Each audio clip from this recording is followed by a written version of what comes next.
Je me demande de ce qu'on fait du temps, mais j'ai eu l'impression que le temps lui-même se demande de ce qu'on fait de lui. C'est désolant. Qu'est-ce qu'on fait de notre temps? Prenons-nous notre temps pour des plaisirs ou pour des futilités, ou prenons-nous notre temps pour faire des bonnes choses, des invocations, des évocations, de travailler, de se former, de faire des bonnes actions, ou prenons-nous notre temps pour des futilités, pour des plaisirs de ce bas monde? Ne savons-nous pas que le temps est fixé? Ne savons-nous pas aussi que le temps est fixé pour chaque chose, que chaque chose a son temps? Mais chaque temps n'a pas de choses. Essayons de nous lever, de faire quelque chose, d'essayer d'arrêter de rêver. Il faut commencer à créer. Il faut commencer à se planifier, de faire ce qu'on a fait et arrêtons d'avoir peur. Faisons ce que nous avons à faire et essayons d'avancer. Essayons de nous construire. Essayons de pouvoir mettre quelque chose dans notre temps pour bénéficier du temps. Nous remarquons aujourd'hui que des années sont devenues des mois sont devenus des semaines sont devenues des jours sont devenus des heures sont devenues des minutes, et les minutes sont devenues les secondes, et les secondes, nous ne pouvons plus la compter, tellement que le temps est rapide. Mais avec ça, nous sommes distraits. Oh, les hommes du 21e siècle, qu'avons-nous avec notre temps? Nous n'avons pas attendu la parole de Dieu, ou peut-être que nous l'attendons, mais nous faisons semblant. Sachez que toute âme goûtera la mort, et que lorsque nous serons le jour de la résurrection, nous allons témoigner de ce que nous avons fait.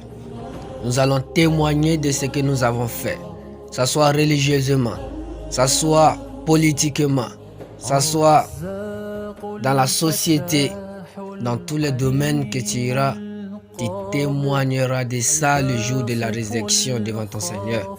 Il te demandera: qu'a fais-tu de ton temps? Qu'a fais-tu de ton temps libre?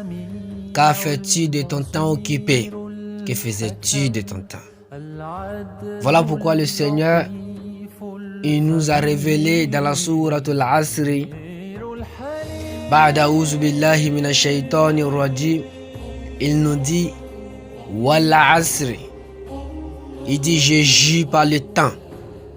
Savez-vous que le Seigneur, Allah subhanahu wa ta'ala, c'est nous, on jure sur lui.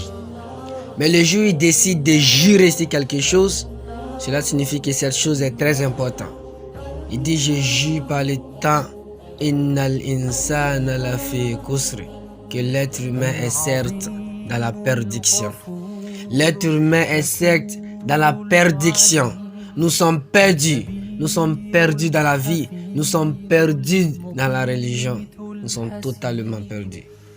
Mais il dit, car lorsqu'il y a toujours des fautes, il y a toujours des exceptions, puisqu'il y a des bons hommes chaque jour.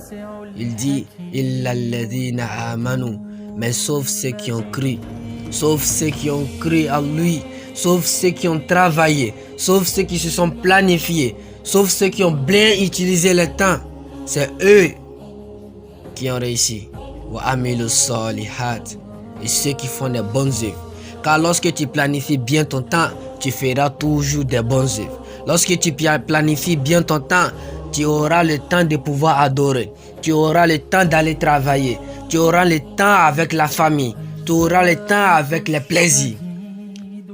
Mais lorsque tu n'es pas planifié, tu n'as même pas un programme en fonction de ton temps, tu mélangeras tout chaque jour et tu resteras dans la perdition jusqu'à ta mort. Watawasaw bil haqqi, il dit avec ceux aussi qui disent la vérité.